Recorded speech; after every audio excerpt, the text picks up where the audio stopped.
మన బట్టల్ని చూసి మనం లావ్ అయ్యాము లేదా సన్నగయ్యాము మనం బట్టలు వేసుకున్నప్పుడు మనం డిసైడ్ అవుతాం. కానీ ఒక్కొక్కసారి మనం లావ్గా అవ్వకున్నా సరే మన బట్టలు టైట్ అయిపోతూ ఉంటాయి. 1, 2, 10 సార్లు ఉతికిన తర్వాత ఆటోమేటిక్గా క్లాత్స్ ఒక్కొక్కసారి సింక్ అయిపోతాయండి. ముఖ్యంగా కాటన్ విషయానికి వస్తే ఫస్ట్ ఉతికినప్పుడు ఎంత తగ్గిపోతాయో అలా ఒక 10, 12 సార్లు ఉతికినప్పుడు నార్మల్ కాటన్స్ అయితే దగ్గరగా వచ్చేస్తాయి. అవి చూసి అనవసరంగా మేము లావ్ అయిపోయాము, అవి మాకు పట్టట్లేదు అని చెప్పి అసలు టెన్షన్ పడకండి. అంతేకాకుండా ఏజ్ పెరుగుతున్న కొద్దీ సహజంగానే మన బాడీ కొంచెం పెరుగుతూ ఉంటుంది. అందుకే కరెక్ట్గా మెయింటైన్ చేస్తే కనుక ఎలాంటి problems Rao. Hello and welcome to మీకోసం, నేను మీ స్వప్న.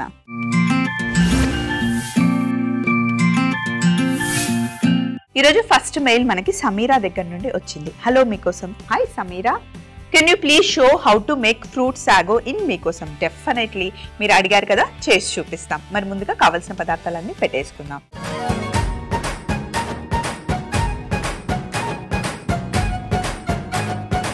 ఫ్రూట్ సాగో చేసుకోవడానికి యాక్చువల్లీ ప్రాసెస్ అంతా చిన్నదే అండి. కాకపోతే ఫ్రూట్స్ అన్ని కట్ చేసుకునేటప్పుడే కొంచెం టైం పడుతుంది. నేను ఇందులో చూసారా అన్ని ఫ్రూట్స్ వేస్తున్నాను, కానీ మంచిగా కరెక్ట్ షేప్లో కట్ చేసుకున్నా. చూడడానికి చాలా బాగుంటుంది. సింపుల్ డిష్ చేసినా సరే ప్రజెంటేషన్ బాగుంటే కనుక టక్కున తినాలనిపిస్తుంది. ముఖ్యంగా పిల్లలు కొంచెం అట్రాక్ట్ అవ్వాలి అంటే ఇలా కలర్ఫుల్ డిషెస్ చేసిస్తే చాలా బాగుంటుంది. పిల్లలకి ఇలా ఒక్కొక్క ఫ్రూట్ ఇచ్చారనుకోండి, తింటారా? తినరు కదా. ఇప్పుడు మనం చేసినట్టుగా ఫ్రూట్ సాగో చేసిస్తే కనుక పిల్లల దగ్గర నుండి పెద్దవాళ్ళందరూ ఇష్టపడతారు. ముఖ్యంగా సమ్మర్ వచ్చినప్పుడు ఇలాంటివి చేస్తే కనుక చిల్లుగా తింటే కనుక బాగుంటుంది. సో అన్నీ నేను కట్ చేసి పెట్టుకున్నాను. ఒకసారి ఏమేమి కట్ చేశానో చెప్తాను చూడండి. కర్బూజా, మామిడి పండు, watermelon, dragon fruit, black grapes, దానిమ్మ. బనానాని కట్ చేసుకునేటప్పుడు ఎప్పుడైనా ఏం చేయాలి అంటే ముందు బనానాని మనం డీప్ ఫ్రీజ్లో పెట్టేసుకోవాలి. ఇలా ఫ్రూట్ సలాడ్లో వేసినప్పుడు, స్మూతీలో వేసినప్పుడు చల్లగా ఉన్న బనానాని తీసి కట్ చేసిన ఇలా బాల్స్ చేసుకున్న చాలా సేపటి వరకు నల్లగా అవ్వకుండా ఉంటుంది. అదే నార్మల్ బనానాని కట్ చేసామనుకో 2 minutesలో నల్లగా అయిపోతుంది. నేను కట్ చేసి ఒక 10-15 minutes అయింది, అయినా ఫ్రెష్గా వైట్గా ఉందంటే అవి ఫ్రోజన్ బనానాస్ అనమాట. అందుకే చల్లగా ఉన్నంతసేపు నల్లగా అవ్వకుండా ఉంటాయి. అయితే ఎప్పుడన్నా మనం అట్టిపండ్లు చాలా తెచ్చుకున్నాం అనుకోండి, అవి పాడైపోతున్నాయని కావాలని అవసరం ఉన్నా ఇష్టం ఉన్నా లేకపోయినా తినేస్తాం లేదా పడేస్తాం. పండిన బనానాస్ ఉంటే డీప్ ఫ్రిడ్జ్లో పెట్టేయండి. అవి చక్కగా డీప్ ఫ్రిడ్జ్లో ఉండని, ఏం పర్లేదు. పిల్లలు ఎప్పుడైనా సరే స్మూతీ కావాలని అడిగినా, ఇలా ఏదైనా డెజర్ట్స్ చేయాలి అనుకున్నప్పుడు ఫ్రిడ్జ్లో నుండి తీయండి. ఒక 10 minutes పెట్టేస్తే కట్ చేస్తే హ్యాపీగా కట్ అవుతుంది. మంచిగా స్మూతీస్ చేసుకోవచ్చు, మిల్క్ షేక్స్ చేసుకోవచ్చు, ఇలా ఫ్రూట్ సలాడ్లో కూడా వేసుకోవచ్చు. ఏం పాడవ్వవు. టెంపరేచర్ని మెయింటైన్ చేస్తే కనుక సూపర్గా ఉంటాయి. బనానాస్ అయినా, మ్యాంగోస్ అయినా, ఏ ఫ్రూట్స్ అయినా. ముఖ్యంగా స్ట్రాబెర్రీస్ సీజన్లో వస్తాయి కాబట్టి అవి తీసుకొచ్చి మనం మంచిగా జిప్లాక్ కవర్లో వేసేసుకుంటే ఎప్పుడు కావాలంటే అప్పుడు వాడుకోవచ్చు. సో ఇప్పుడు ఇవన్నీ మనం చక్కగా కట్ చేసుకున్నాం కదా. అలాగే నానబెట్టి సాబుదానాన్ని నేను ఉడికించి పెట్టుకున్నాను. చల్లగా అయిపోయాయి, వేడిగా మటుకి ఉండకూడదు.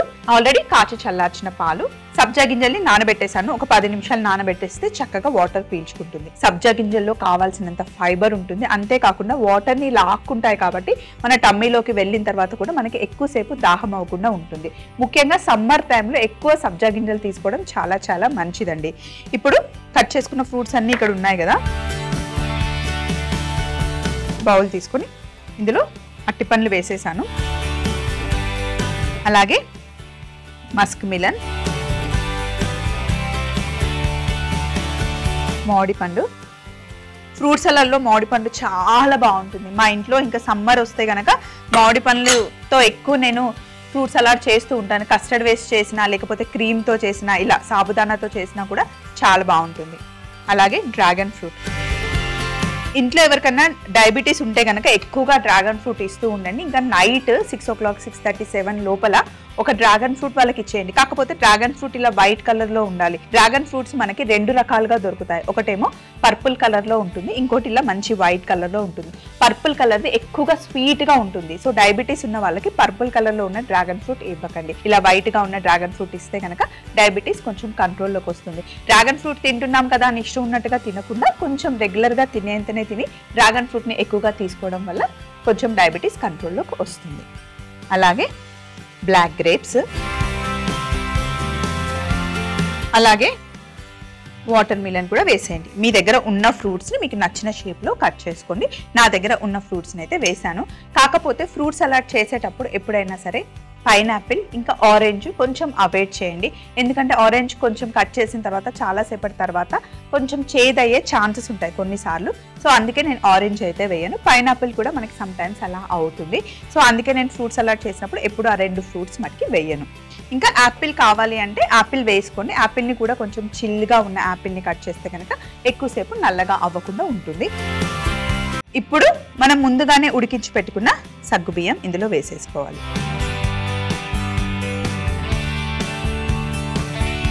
అలాగే కండెన్స్డ్ మిల్క్, నేను షుగర్ వేయట్లేదు. కండెన్స్డ్ మిల్క్ టేస్ట్ చాలా బాగుంటుంది ఫ్రూట్ సలాడ్లో. ఇది వేసేస్తున్నాను.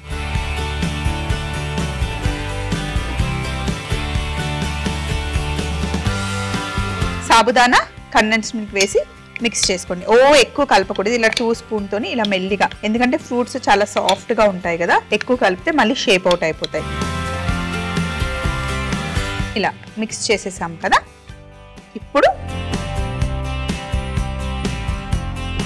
ఒక ట్రే తీసుకొని అందులో వేయండి. ఇలా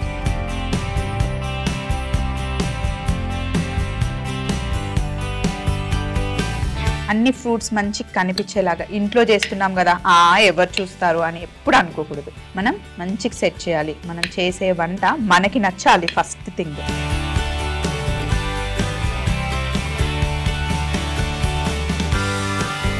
కొద్దిగా పాలు వేసుకుందాం, మరీ ఎక్కువ అవసరం లేదు.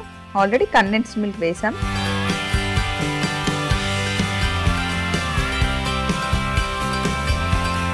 ఇక్కడ పైన ఫ్రూట్స్ కొంచెం కనిపించేలాగా మళ్ళీ పైన పెట్టేస్తున్నాను నేను.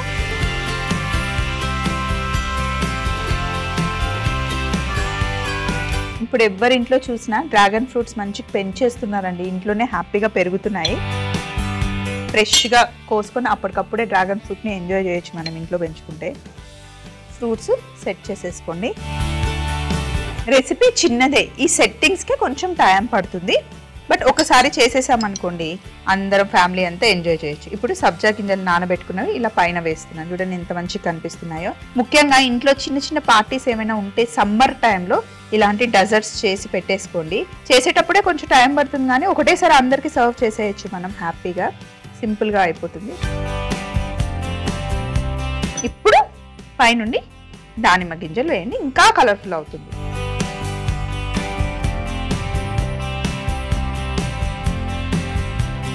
అంతే. ఇప్పుడు దీన్ని మనం ఫ్రిడ్జ్లో అట్లీస్ట్ ఒక 3 hours పెట్టుకుంటే మంచిగా చిల్ అవుతుంది. ఈరోజు మధ్యాహ్నం చేసామనుకోండి నైట్ నెక్స్ట్ డే నైట్ వరకు బాగుంటుంది పాడవకుండా. ఇంకొక 2 days అయితే అసలు ఉండదు. 1 or 2nd day ఎంజాయ్ చేస్తే సరిపోతుంది.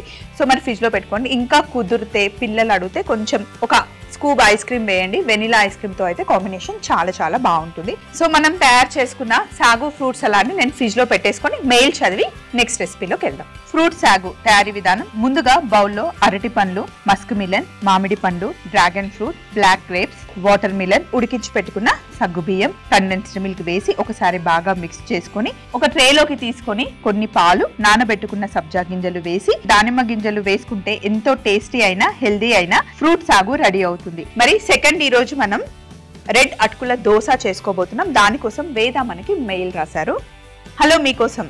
హాయ్ అండి, వేద ఎలా ఉన్నారు? థ్యాంక్ యూ సో మచ్ మీకోసంకి మెయిల్ రాసినందుకు. Could you please show how to make అటుకుల దోశ? మీకు కుదిరితే రెడ్ అటుకులతో దోశ చేసి చూపించండి ప్లీజ్ అని చెప్పేసి మనకి మెయిల్ రాశారు వేద.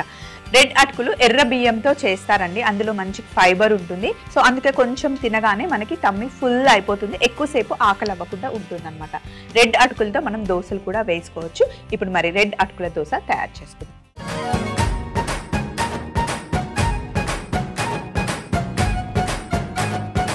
ఇప్పుడు మనం ఎర్ర అటుకుల దోశ చేస్తున్నాం. అయితే బ్యాటర్ అయితే ముందుగానే చేసి పెట్టేసుకున్నానండి. ఇప్పటికిప్పుడు చేయడం కష్టం కాబట్టి, ఎందుకంటే పులియబెట్టిన పిండే మనకి కావాలి.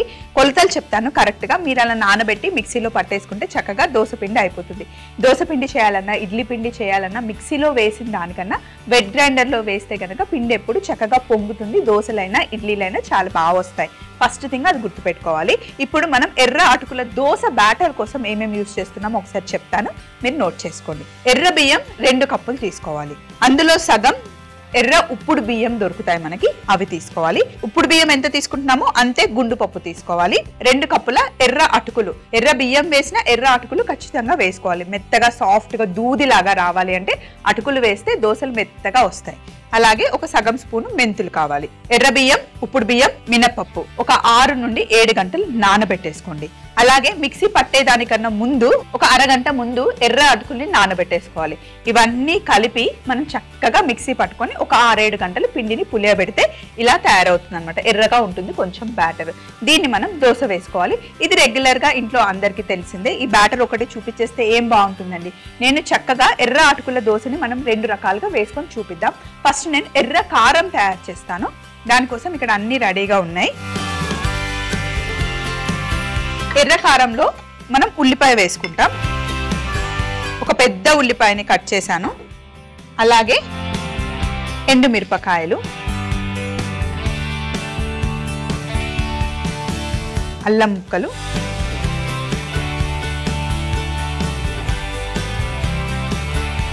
అలాగే కారంకి సరిపడా ఉప్పు వేయండి. ఇప్పుడు దీన్ని మంచిగా మిక్సీ పట్టుకోవాలి. ఇందులో వాటర్ వేయాల్సిన అవసరం లేదు. ఇప్పుడు ఎర్రకారం రెడీ అయిపోయింది. నేను మీతో మాట్లాడుతూ ఫస్ట్ పుట్నాల పొడి చేద్దాం అనుకొని ఎర్రకారం చేసేసాను. పర్లేదులేండి, ఇంకొక మిక్సీ జార్లో వేసి మనం పౌడర్ చేసుకుందాం. ఇందులో పుట్నాలు వేసి, పుట్నాల పొడి కూడా మనకు కావాలి. ఎర్రకారం పైన పుట్నాల పొడి చల్లితే దోశ ఎప్పుడు చాలా బాగుంటుంది.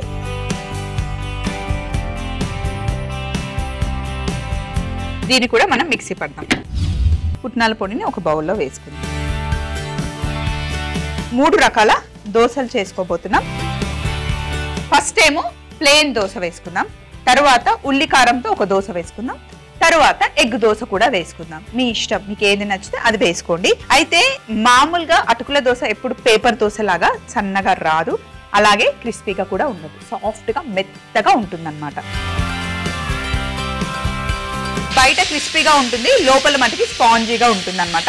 పెనం మటుకి మంచిగా వేడిగా ఉండాలి. అలాగే కొంచెం ఆయిల్ వేసుకోండి.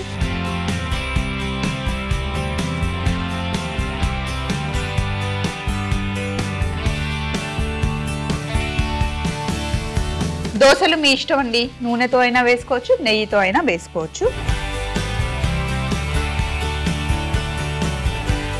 పిండి తీసుకొని చిన్న చిన్న దోశలు వేసుకుందాం.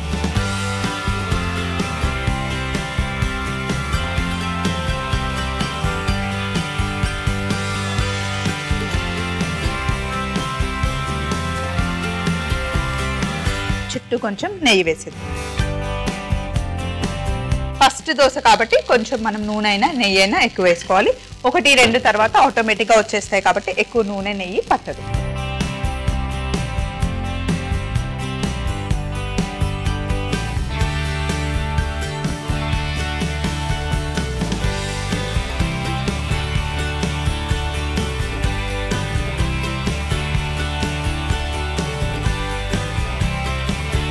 ఫస్ట్ ఇది మనం ప్లెయిన్ దోశ వేసుకుంటున్నాం. అటుకుల దోశని ఎప్పుడు 2 వైపులా కాల్చుకోవాలి.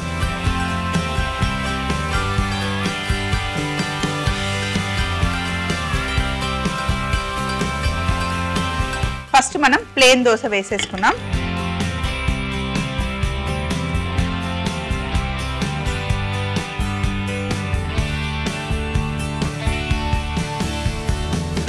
కారం దోశ వేసుకుందాం.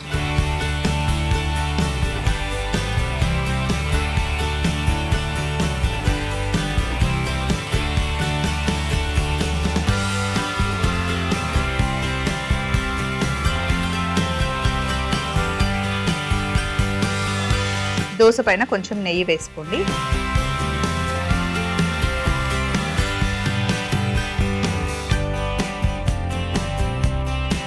ఇప్పుడు కొంచెం పైనుండి కారం వేయండి. లైట్గా పైన ఇలా అప్లై చేయాలి.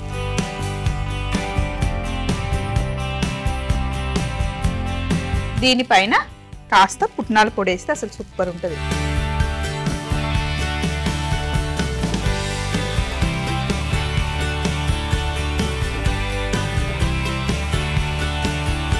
చక్కగా మంచి కాలిన తర్వాత రెండో వైపు తిప్పుకోవడం.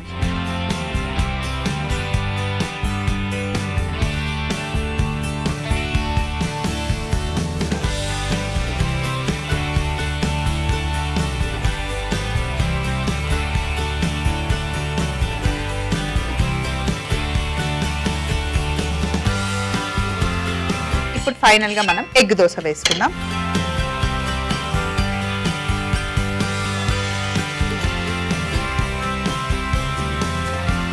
ప్రతిసారి మధ్యలో మనం కొంచెం ఆయిల్ వేసుకొని కొంచెం వాటర్ వేసి క్లీన్ చేసి లైట్గా నెయ్యి అయినా ఆయిల్ అన్నా ఇలా రబ్ చేసుకోవాలి. మనం నాన్ స్టిక్ వాడట్లేదు కదా, అందుకని.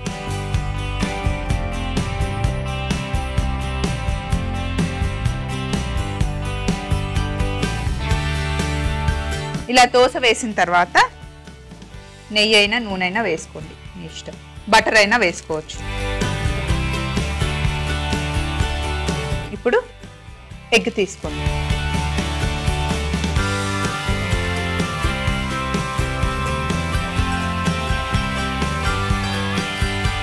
ఒక 2 ఎగ్స్ వేసేయండి.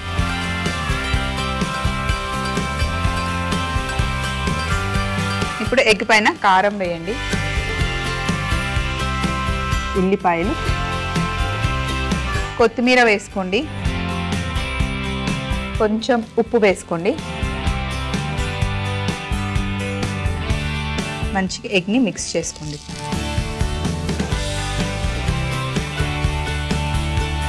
ఇప్పుడు మంట చిన్నగా చేసుకోండి.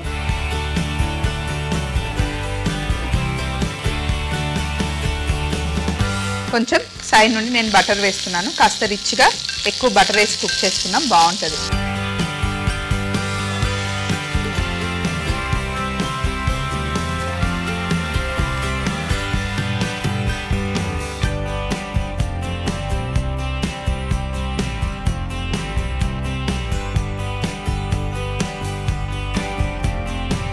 చూసారా, 3 రకాలుగా దోశలు వేసుకున్నాం. మీకు ఏది నచ్చితే అది వేసుకోండి. ఎగ్ వద్దంటే కూడా అవాయిడ్ చేసేయండి. ఒక్క దోశలో టమ్మీ ఫుల్ అయిపోవాలి అంటే ఇలా చక్కగా ఎగ్ దోశ వేసుకుంటే బాగుంటుంది. ఇక్కడ ఎగ్ దోశ రెడీగా ఉంది.